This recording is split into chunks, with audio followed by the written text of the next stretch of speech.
안녕하십니까. 오늘 또 코로나로 인한 거리두기 때문에 비대면 영상 예배를 드리게 되었습니다.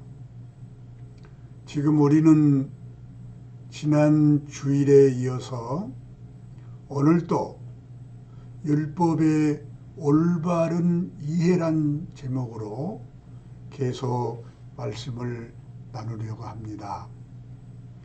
이스라엘이 가나안 땅에 들어가서 해야 할 일은 이 율법을 기초한 삶을 잘 살아내야 합니다.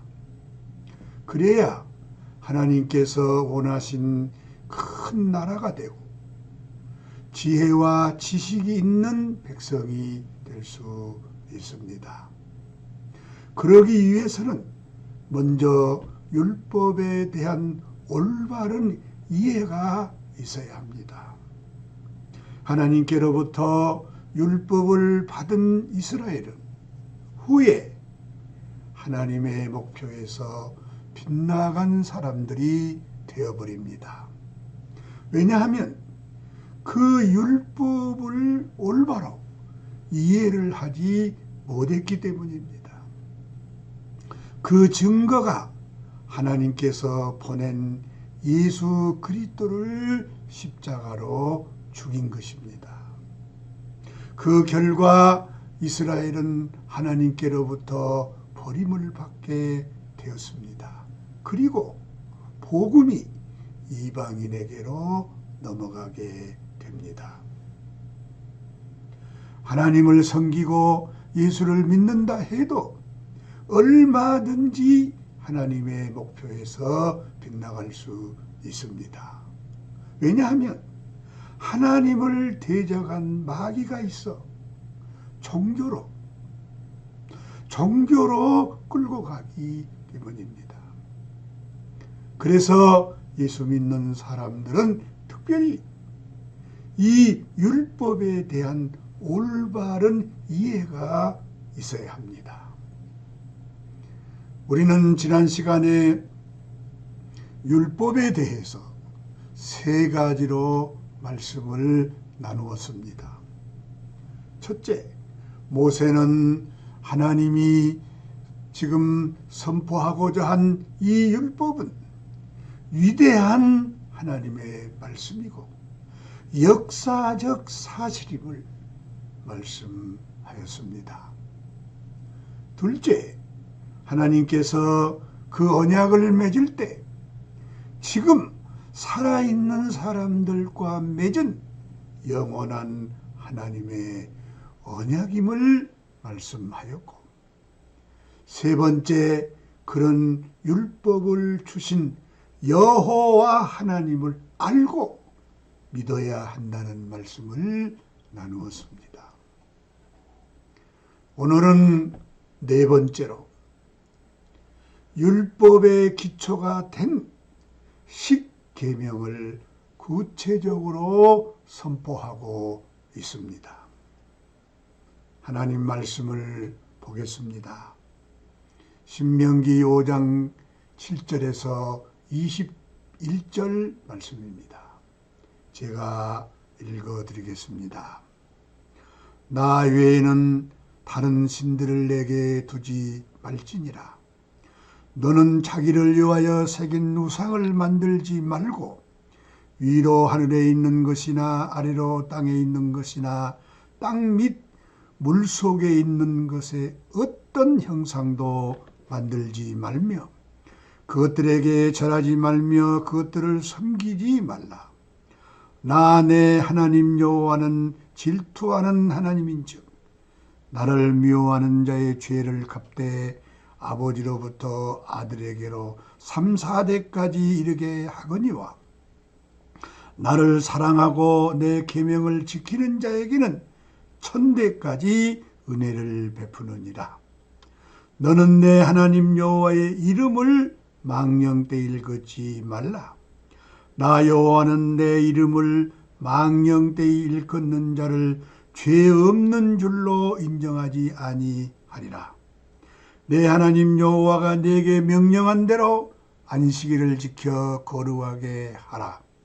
엿새 동안은 힘써 내 모든 일을 행할 것이나 일곱째 날은 내 하나님 여호와의 안식일인즉 너나 내 아들이나 내 딸이나 내 남종이나 내 여종이나 내 소나 내 낙이나 내 모든 가축이나 내 문 안에 유하는 객이라도 아무 일도 하지 못하게 하고 내 남종이나 내 여종에게 너같이 안식하게 할지니라. 너는 기억하라. 내가 애굽 땅에서 종이 되었더니 내 하나님 여호와가 강한 손과 편 팔로 거기서 너를 인도하여 내었나니 그러므로 내 하나님 여호와가 내게 명령하여 안식일을 지키라 하느니라. 너는 내 하나님 여호와께서 명령한 대로 내 부모를 공경하라. 그리하면 내 하나님 여호와가 내게 준 땅에서 내 생명이 길고 복을 누리리라. 살인하지 말지니라. 간음하지 말지니라. 도둑질하지 말지니라. 내 이웃에 대하여 거짓 증거하지 말지니라.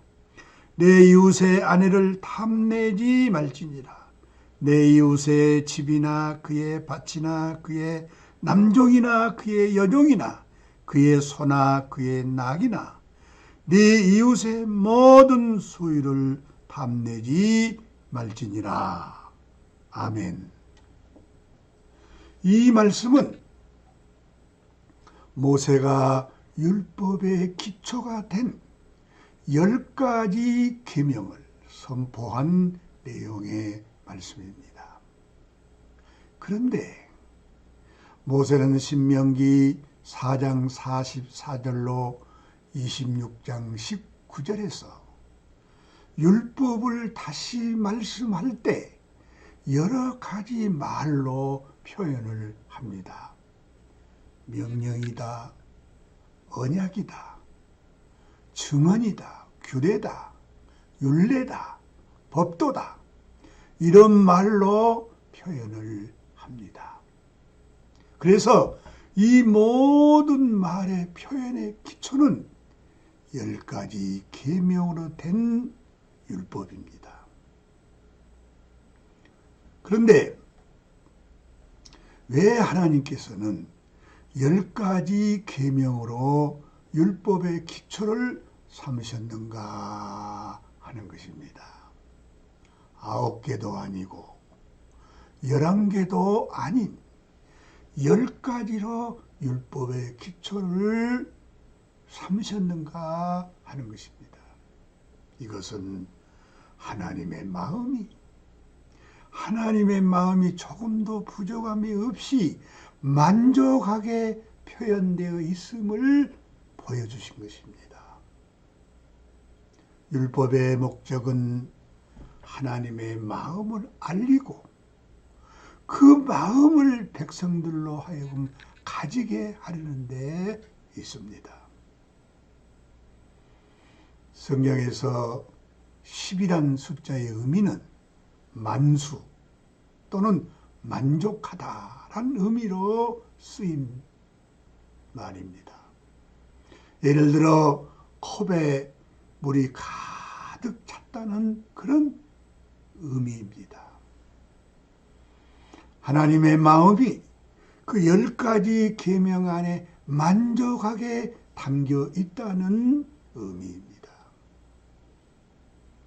십계명은 법이란 형식으로 주어졌지만 그 율법의 목적은 하나님의 마음을 보여주신 것입니다. 그래서 우리는 십계명을 통해서 하나님의 마음을 알고 그 마음을 가져야 하는 것입니다.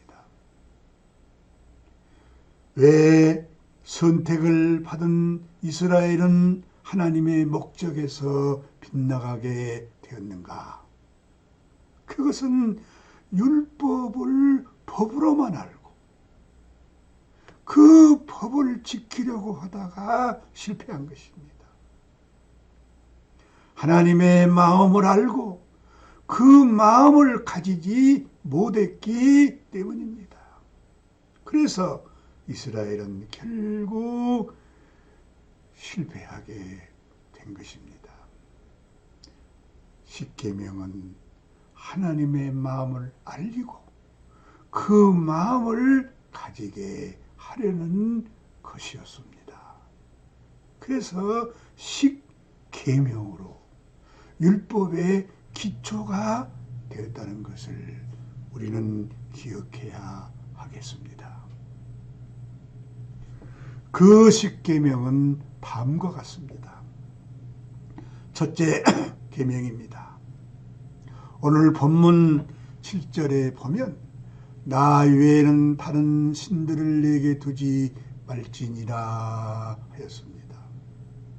이 첫째 계명은 여호와 하나님 외에 다른 신들을 내게 두지 말라는 계명입니다. 여기서 다른 신들을 내게 두지 말라는 말은 애굽 땅 종되었던 집에서 인도하여 낸 그 하나님 여호와 외에는 다른 신이 없다는 말입니다. 하나님을 거역하는 곳에서 너희를 구원해 내신 분 이외에는 다른 신이 없다는 것입니다. 세상에서 너희를 구원해 내신 분 외에는 다른 신이 없다는 것입니다.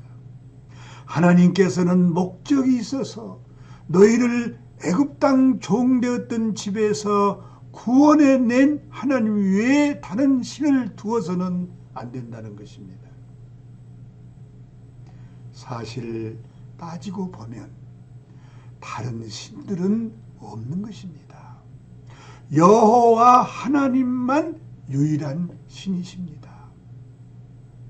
그 하나님은 목적이 있는 분이란 것입니다. 세상의 모든 신들은 사람들이 자기 필요를 위해 만든 신이지 여호와는 그런 신이 아니란 것입니다. 그래서 여호와 하나님 외에 다른 신들을 두지 말라는 것입니다. 이스라엘이 여호와 하나님 외에 다른 신을 두면 어떻게 되는가? 그것은 하나님의 목적이 없어져 버립니다. 하나님의 목적이 없어져요. 하나님께서 이스라엘을 애굽에서 구출해 내신 것은 큰 나라와 지혜와 지식이 있는 백성이 되게 하려는 것이었습니다. 그것이 신명기 4장 6절에 말씀하고 있습니다. 그래서 하나님을 온 세상에 나타내게 하려고 지혜와 지식이 있는 백성을 만드신 것입니다. 그리고 이스라엘이 여호와 하나님 외에 다른 신을 두면 세상에서 구별되게 살 수 없습니다. 이스라엘이 이런 여호와 하나님을 알고 믿어야 다시는 세상으로 돌아갈 수 없다는 것입니다. 그 하나님이 나를 세상에서 건져 주셨기 때문입니다. 애굽에서 종살이하던 사람을 불러서 하나님의 아들로 상계하신 것은 너무나 큰 축복입니다. 그런데 이런 은혜를 버리고 다시 세상으로 돌아간다는 것은 배신입니다. 이스라엘이 애굽에서 구원받는 것은 엄청난 일입니다. 이것은 죽었다가 다시 살아난 일입니다. 이스라엘이 애굽에 사는 것은 영적으로 볼 때는 죽은 것입니다. 그리고 가나안 땅에서 사는 것은 산 것입니다. 그래서 너를 살려주신 분 외에는 참 하나님이 아니란 것입니다. 부자가 되게 해주고 아들을 낳게 해주는 그런 신이 아니란 것입니다. 나를 죽음에서 살려준 분이 참 하나님이라는 것입니다. 그러므로 나를 죽음에서 살려준 분을 꼭 기억하고 살라는 것입니다. 그래서 그 하나님이 내게 있다면 나는 사는 자입니다. 그러나 내게 그 하나님이 없다면 나는 죽은 자입니다. 하나님이 없는 사람은 살아있으나 죽은 자예요. 성경은 그렇게 말하고 있습니다. 나는 애굽 땅에서 종될 수밖에 없는 사람인데 지금은 하나님의 아들이 된 사람이란 것입니다. 그래서 하나님의 아들로 살게 되었다는 것입니다. 이것을 영원히 기억하라는 것입니다. 이것이 첫째 계명의 의미입니다. 둘째 계명입니다. 오늘 본문 5장 8절로 10절에 보면 너는 자기를 위하여 새긴 우상을 만들지 말고 위로 하늘에 있는 것이나 아래로 땅에 있는 것이나 땅 및 물속에 있는 것에 어떤 형상도 만들지 말며 그것들에게 절하지 말며 그것들을 섬기지 말라. 나 내 하나님 여호와는 질투하는 하나님인즉 나를 미워하는 자의 죄를 갚되 아버지로부터 아들에게로 3, 4대까지 이르게 하거니와 나를 사랑하고 내 계명을 지키는 자에게는 1000대까지 은혜를 베푸느니라 하였습니다. 둘째 계명은 자기를 위해서예요. 자기를 위해서 우상을 만들지 말며 우상에게 절하거나 섬기지 말라는 계명입니다. 어떤 형상과 어떤 모양이든지 만들어 섬기지 말라는 것입니다. 하늘에 있는 것이나 땅에 있는 것이나 땅 및 물속에 있는 것을 만들지 말라는 것입니다. 그것들에게 절하거나 섬기지 말라는 것입니다. 여기서 우상을 만들지 말라는 말은 두 가지 깊은 의미가 있는 말입니다. 첫째는 자기 생각대로 하나님은 이렇게 생겼을 것이다 하고 만들지 말라는 말입니다. 둘째는 자기가 어떤 계획을 세워놓고 그 계획대로 이루려고 하지 말라는 말입니다. 이 두 가지는 다 우상을 만들고 섬기는 것과 같기 때문입니다. 자기 생각대로 만들고 자기 생각대로 이루려고 하는 것은 다 우상을 만드는 것입니다. 행복도 그렇고 결혼도 그렇고 사람의 모든 계획도 그렇습니다. 모든 것을 자기가 계획해 놓고 그렇게 이루려고 하는 것은 우상을 만드는 것입니다. 자기가 결혼이란 그림을 그려놓고 그대로 하려고 하는 것은 우상을 만드는 것입니다. 자기가 행복이란 그림을 그려놓고 그렇게 이루려고 하는 것도 우상을 만드는 것입니다. 자기가 만들어 놓은 것을 가지고 상대방에게 맞추려고 하는 것은 우상을 만드는 것입니다. 그렇게 인생을 살려고 하기 때문에 모두 문제가 되는 것입니다. 하나님께서는 목표가 있어서 이스라엘을 애굽에서 구원해 내셨습니다. 하나님께서는 목표가 있어서 사람을 만드시고 부르셨습니다. 그래서 그 목표가 무엇인가를 알고 그 목표대로 살려고 해야 합니다. 하나님께서 오늘을 주시면 오늘을 살고 내일을 주시면 내일을 사는 것이 우리 인생입니다. 그런데 내가 미리 어떤 형상과 모양을 만들어 놓고 그것을 달성하려고 하게 되면 하나님과 내가 대단히 불편한 관계가 되고 그것이 우상을 만드는 것입니다. 자기 계획을 이루려고 하면 인생은 불행해지는 것입니다. 왜 하나님께서는 어떤 형상과 모양을 만들지 말라고 했는가? 그것은 사람의 가치와 하나님의 영광이 없어져 버리기 때문입니다. 하나님께서는 사람을 하나님의 형상과 모양으로 만들어 놓았습니다. 이것은 하나님을 표현해내고 표현하는 표현체로 만들어 놓았습니다.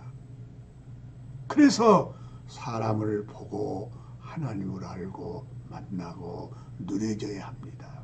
그런데 다른 것이 하나님의 형상이라고 하면 사람의 가치와 하나님의 영광이 없어져 버린 것입니다. 사람이 가치가 있고 영광스러운 것은 하나님의 형상과 모양대로 만들어졌기 때문입니다. 사람은 하나님을 나타내고 표현할 때 가치가 있고 영광스럽고 행복해지는 것입니다. 그런데 사람이 하나님의 표현체가 되지 못하고 아무것도 아닙니다. 자기를 위해서 어떤 형상을 만들려고 하면 잘못될 수가 있습니다. 종교적인 오류가 바로 여기에서 생기게 됩니다. 인격이 아닌 어떤 교리나 전통을 가지고 하나님을 위한 것이라고 하기 때문에 문제가 되는 것입니다. 왜 예수를 믿는데도 행복하지 못하는가? 우상을 만들어 섬기기 때문입니다. 자기를 위해서 신을 찾고 만드는 것이 종교입니다. 이 종교적으로 예수를 믿고 하나님을 섬기기 때문에 불행한 것입니다. 사람은 하나님 이외의 것에는 절하지 말고 섬기지 말아야 합니다. 우상에게 절하거나 섬기지 말라는 것은 그것을 믿고 의지하지 말라는 말입니다. 사람이 자기가 만든 이상을 믿고 의지하려는 것은 제일 어리석은 일입니다. 이상이 자기를 따라와야지. 반대로 그 이상을 자기가 섬기게 되면 인생은 실패하게 되는 것입니다. 절하지 않고 섬기지 않으려면 어떤 형상과 모양을 만들지 말아야 합니다. 사람은 어떤 형상과 모양을 만들어 섬기는 존재가 아니라 하나님을 나타내고 표현해주자. 그래서 사람은 아예 어떤 형상과 모양을 만들 수 없는 자라는 것을 알아야 합니다. 우리는 교회의 형상도 만들 수 없고 내 미래의 어떤 형상도 만들 수 없고 아내에 대한 형상도 남편에 대한 형상도 만들 수 없고 자녀들의 형상도 만들 수 없습니다. 아무 계획도 나는 만들 수 없는 존재입니다. 나는 단지 하나님을 나타내고 표현하고 대신하고 계승하는 자라는 것을 알아야 합니다. 하나님은 사람을 통해서 하나님을 만나고 하나님을 알고 섬기도록 했습니다. 그런데 사람 위에 다른 형상을 만들어서 이것이 하나님이라고 말한다면 사람의 가치와 그 영광이 없어져 버리기 때문에 어떤 형상과 모양을 만들지 말라고 한 것입니다. 이것이 둘째 계명의 의미입니다. 세 번째는 셋째 계명입니다. 신명기 5장 11절에 보면 너는 내 하나님 여호와의 이름을 망령되이 일컫지 말라. 나 여호와는 내 이름을 망령되이 일컫는 자를 죄 없는 줄로 인정하지 아니하리라 하였습니다.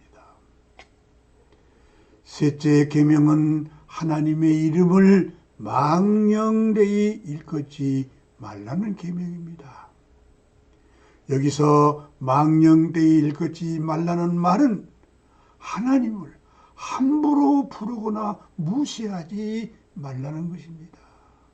하나님을 조롱하거나 시험하지 말라는 말입니다.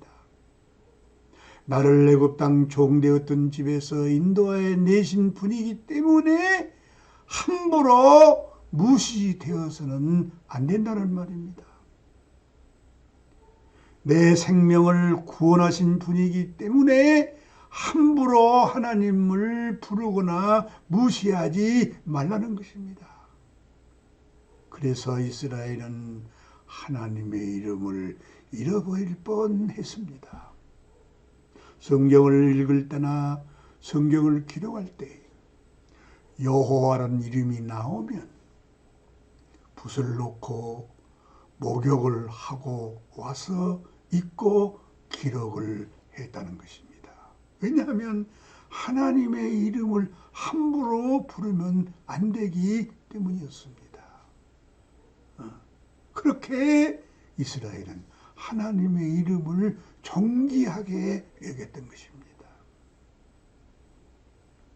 그런데 왜 하나님의 이름을 무시하게 되는가?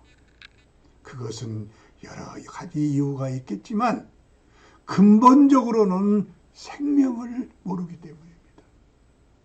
하나님은 생명이십니다.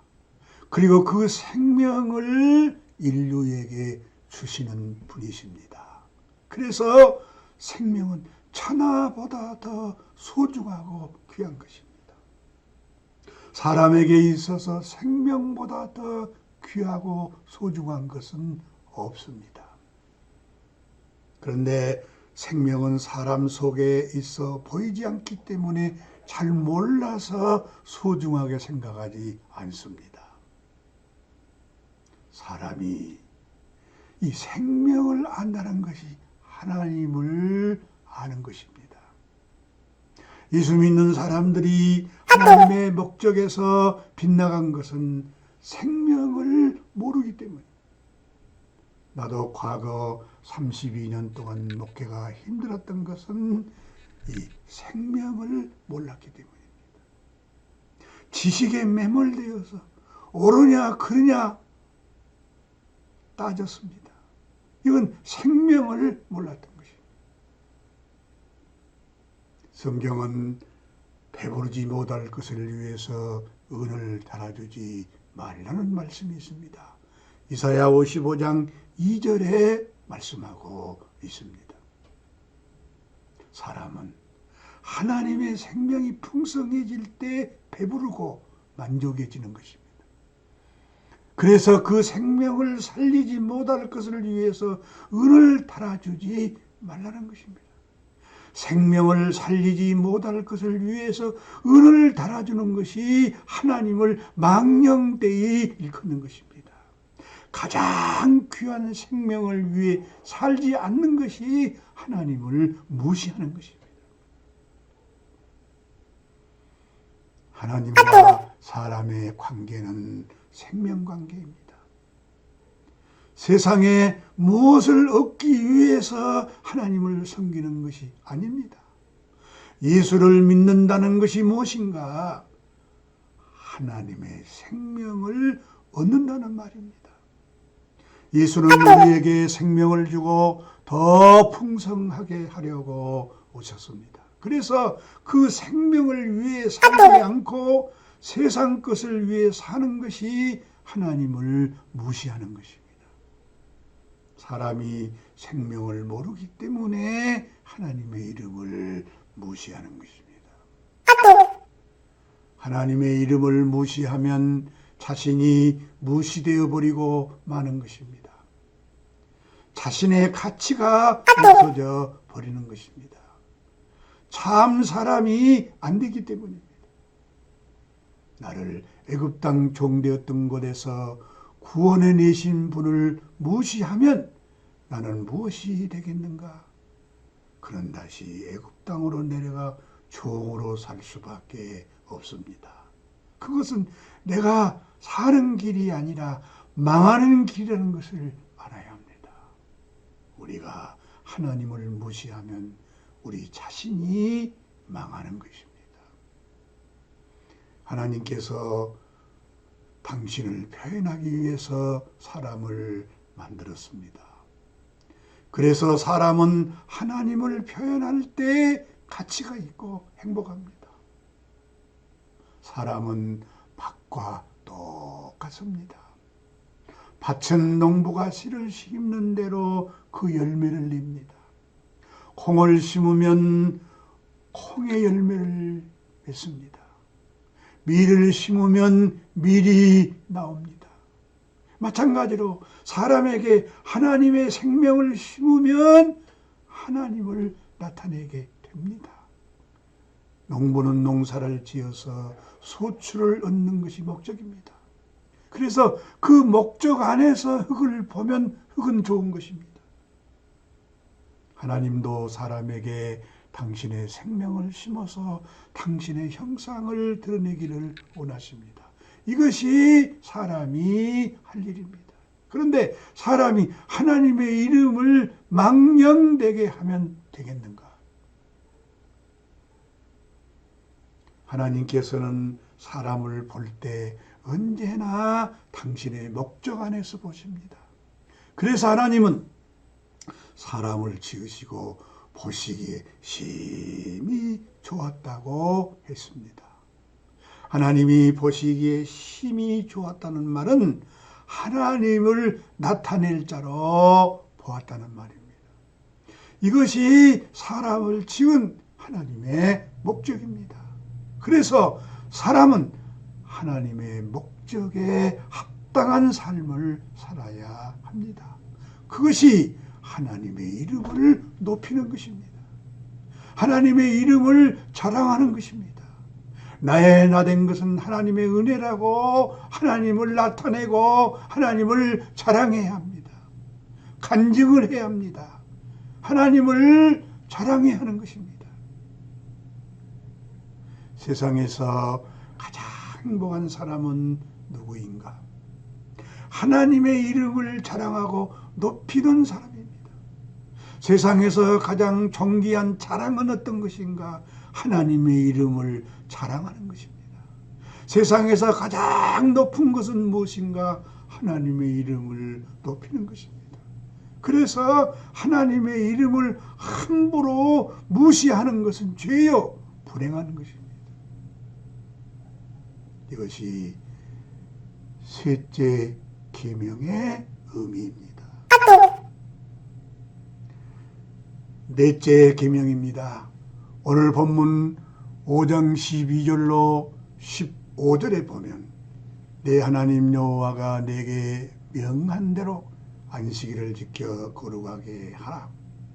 엿새 동안은 힘써 내 모든 일을 행할 것이나 일곱째 날은 내 하나님 여호와의 안식일인즉 너나 내 아들이나 내 딸이나 내 남종이나 내 여종이나 내 소나 내 낙이나 내 모든 가축이나 내 문 안에 유하는 객이라도 아무 일도 하지 못하게 하고 내 남종이나 내 여종에게 너같이 안식하게 할지니라. 너는 기억하라. 내가 애굽 땅에서 종이 되었더니 내 하나님 여호와가 강한 손과 편팔로 거기서 너를 인도하여 내었나니 그러므로 내 하나님 여호와가 내게 명령하여 안식일을 지키라 하느니라 했습니다. 넷째 계명은 여호와의 안식일을 지키라는 계명입니다. 여기서 여호와의 안식이란 말은 안식일은 하나님의 안식이란 말입니다. 사람의 안식일이 아니라 하나님 여호와의 안식일이란 말입니다. 이것은 안식일의 목적이 사람에게 있는 것이 아니라 하나님에게 있다는 말입니다. 근데 예수 믿는 사람들이 이 안식일의 목적을 잘 모르고 믿는 자가 참 많습니다. 그래서 이 넷째 계명은 말도 많고 탈도 많은 계명입니다. 유대인들은 안식일에 일하지 말라는 세칙을 300여 개나 만들었다고 합니다. 그것은 사람에게서 안식일의 의미를 찾으려고 하기 때문입니다. 그래서 날짜를 중시하고 일을 했느냐 안 했느냐 하고 사람에게서 찾으려고 합니다. 아닙니다. 안식일의 초점은, 안식일의 목적은 하나님에게서 찾아야 합니다. 안식일의 의미는 하나님의 안식을 깨지 말라는 의미입니다. 하나님이 좋다고 해서 만들어 놓은 하나님의 안식일을 깨지 말라는 것입니다. 다시 말하면 하나님의 만족을 깨지 말고 지키라는 말. 예를 들면 어떤 유명한 화가가 그림을 그려 완성해 놓았습니다. 그런데 내가 그 그림을 보고 좀 부족하다고 그 그림에 손을 대면 그 작품은 버리게 되는 것입니다. 유명한 화가가 그림을 그려 놓았는데 돌팔이가 나와서 자꾸 고치려고 한다면 그 화가는 자기 작품을 지키기 위해서 잠을 잘 수 없는 것입니다. 그렇게 되면 그 화가의 만족이 깨지는 것입니다. 만약 안식일 날에 일하지 말고 하나님의 안식을 지키라고 했는데 사람이 일을 하면 하나님의 안식이 깨지는 것입니다. 하나님의 만족을 깨버리는 행위가 되는 것입니다. 만약에 내가 안식일 날에 일을 하려고 하면 하나님이 부족하기 때문에 일을 하려 가는 것이 됩니다. 그렇게 되면 하나님의 안식과 만족이 깨지게 되는 것입니다. 하나님이 부족하기 때문에 다른 데 가서 무엇을 찾으려고 일을 하기 때문에 하나님의 안식이 깨지는 것입니다. 이것은 하나님의 안식을, 하나님의 만족을 지키지 못하고 깨는 행위가 되는 것입니다. 사람이 하나님을 평안하게 하려면 안식일 날 일을 하지 않아야 합니다. 그리고 하나님을 향해 나는 하나님 한 분으로 만족합니다. 해야 합니다. 그래야 하나님이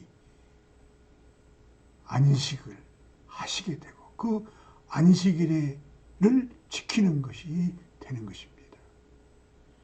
왜 안식일 날에 일하는 자를 죽이라고 했는가?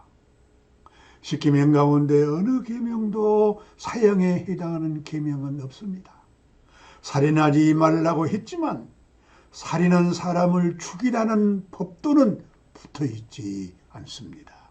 그런데 안식일을 지키지 않으면 왜 반드시 죽이라고 법도를 붙여 놓았는가? 그런 사람은 하나님 앞에서 살 수가 없다는 의미입니다.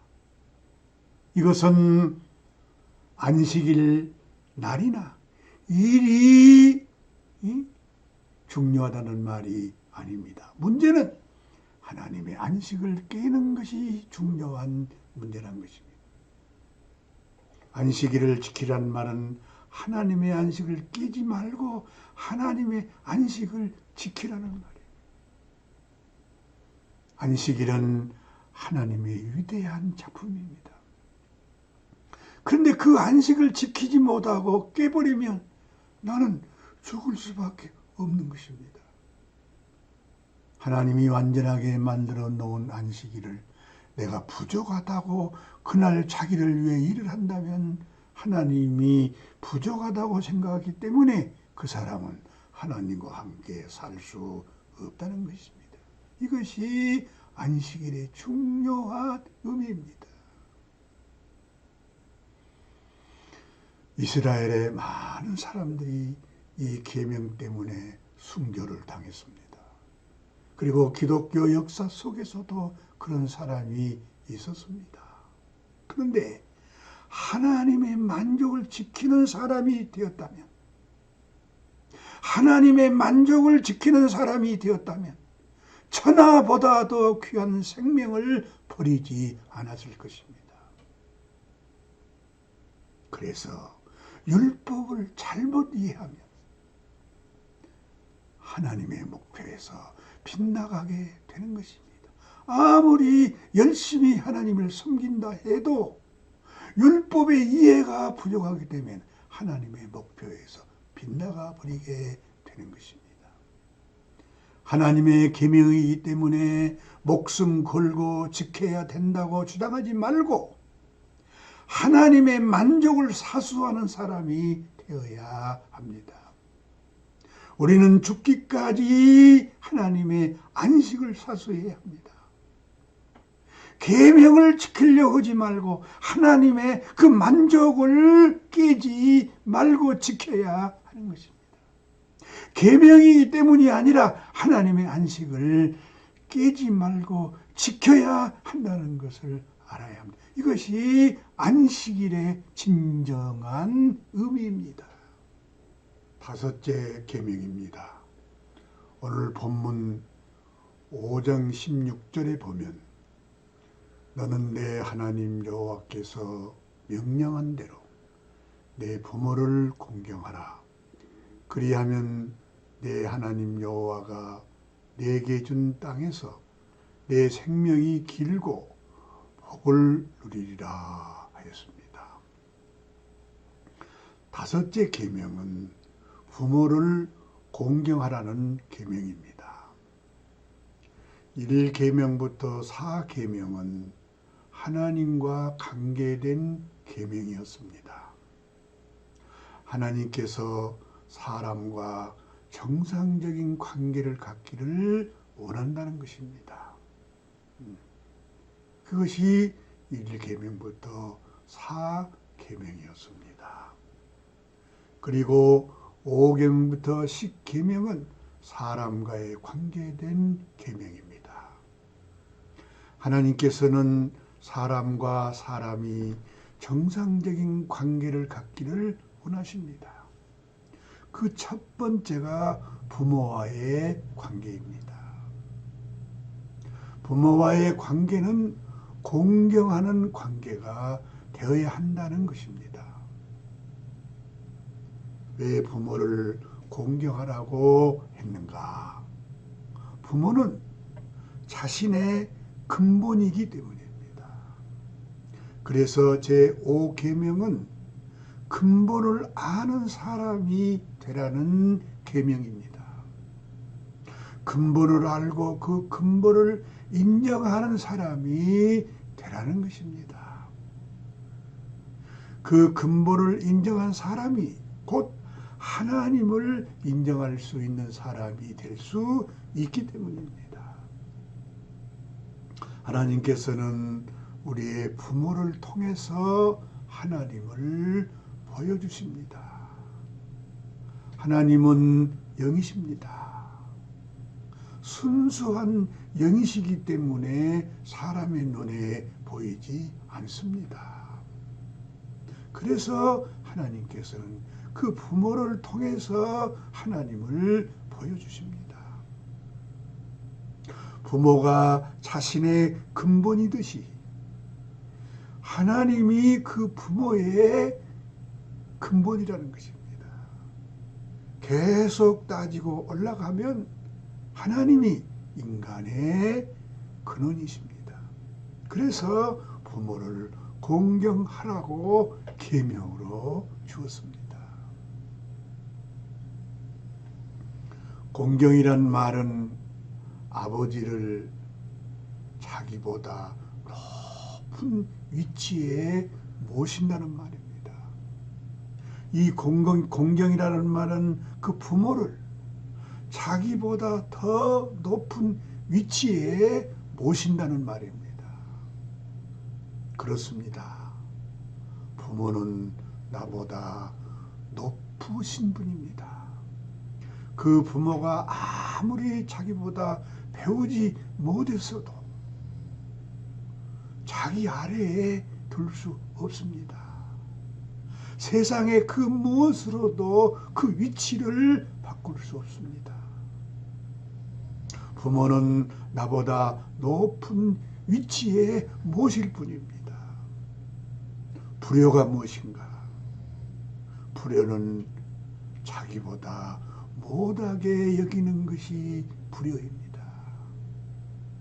공경은 무엇인가? 자기보다 높은 위치에 모시는 것이 공경입니다. 그래서 제5계명은 약속이 붙어있는 계명입니다. 약속이 붙어있는 계명입니다. 너는 내 하나님 여호와께서 명령한 대로 내 부모를 공경하라. 그리하면 내 하나님 여호와가 내게 준 땅에서 내 생명이 길고 복을 누리리라 하였습니다. 이것은 하나님의 약속이 붙어있는 계명이란 말입니다. 그 약속이 무엇인가? 내게 준 땅에서 내 생명이 길고 복을 누린다는 것입니다. 여기서 내 생명이 길고 복을 누린다는 말은 하나님과 함께 살게 한다는 말입니다. 하나님과 함께 사는 것, 그것이 영생입니다. 반대로 부모를 무시하면 장래가 없다는 것입니다. 사람이 근원을 무시하면 장래가 없어져 버린다는 것이죠. 그래서 부모를 공경하는 말이 나온 것입니다.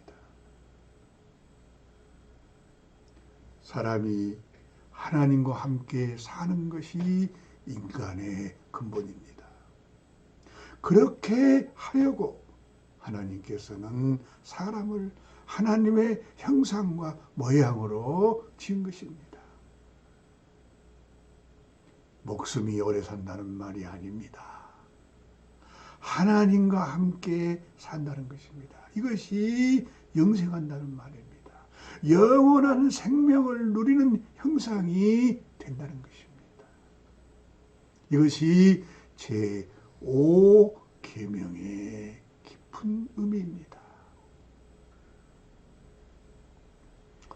여섯째 계명입니다. 오늘 본문 5장 17절에 보면 살인하지 말지니라 했습니다.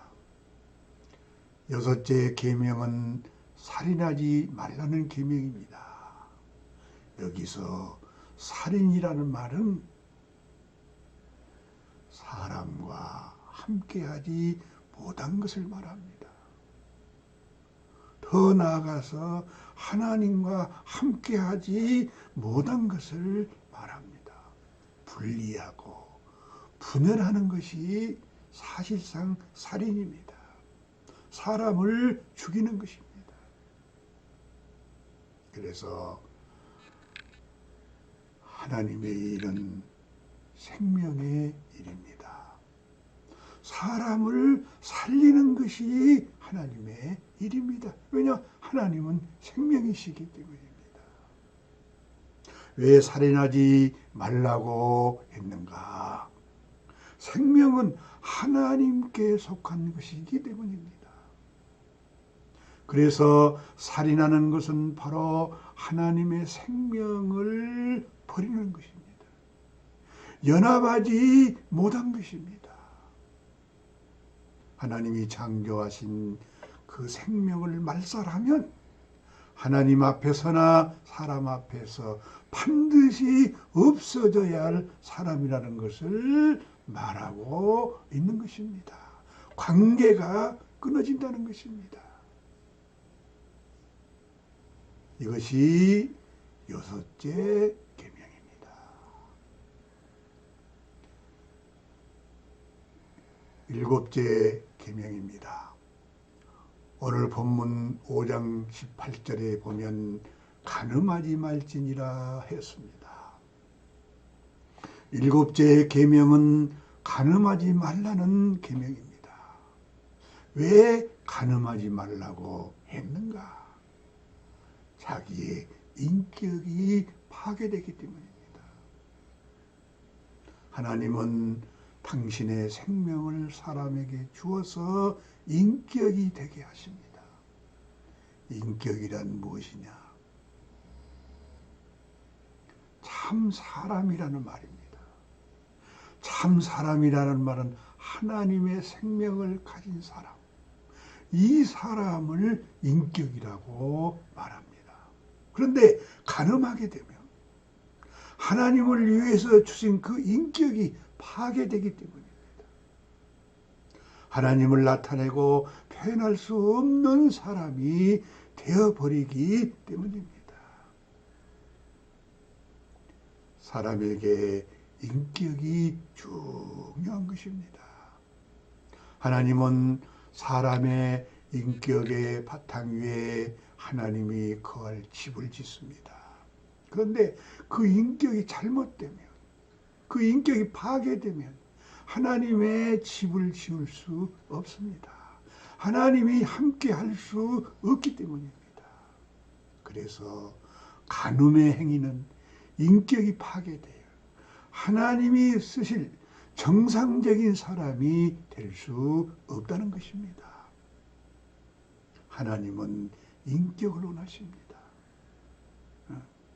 하나님이 쓸 수 있는 사람이 인격의 사람이에요. 하나님은 사람이 선하느냐, 악하냐, 옳으냐, 그러냐를 본 것이 아닙니다.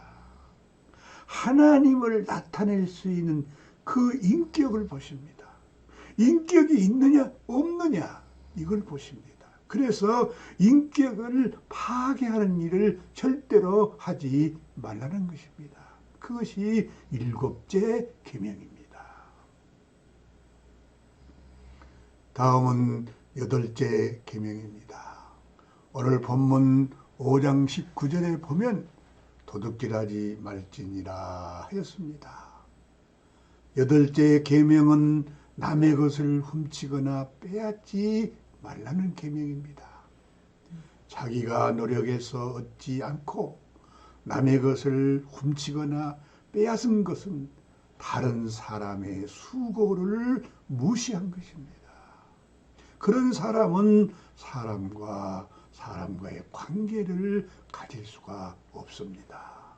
사람과 사람이 관계가 되지 아니하면 하나님을 나타내거나 표현할 수가 없습니다.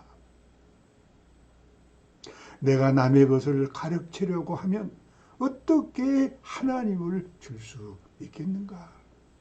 그래서 하나님을 나타내거나 표현할 수 없기 때문에 도둑질하지 말라는 것입니다. 아홉째 계명입니다. 오늘 본문 5장 20절에 보면 내 이웃에 대하여 거짓 증거지 말지니라 하였습니다. 아홉째 계명은 내 이웃에 대하여 거짓 증언하지 말라는 것입니다. 자신의 어떤 목적을 위해서 이웃을 해하려고 거짓 증언하지 말라는 것입니다. 내 이웃을 위해서 거짓 증언을 하게 되면 하나님을 나타낼 수 없다는 것입니다. 사람이 하나님을 나타내지 못한다면 아무 쓸모가 없는 것입니다. 이것이 아홉째 계명입니다. 마지막 열째 계명입니다. 오늘 본문 5장 21절에 보면 내 이웃의 아내를 탐내지 말지니라. 내 이웃의 집이나 그의 밭이나 그의 남종이나 그의 여종이나 그의 소나 그의 낙이나 내 이웃의 모든 소유를 탐내지 말지니라 하였습니다. 열째 계명은 내 이웃의 모든 소유를 탐내지 말라는 계명입니다. 만약 사람이 자기 이웃의 모든 소유를 탐내면 인간관계를 가질 수 없습니다.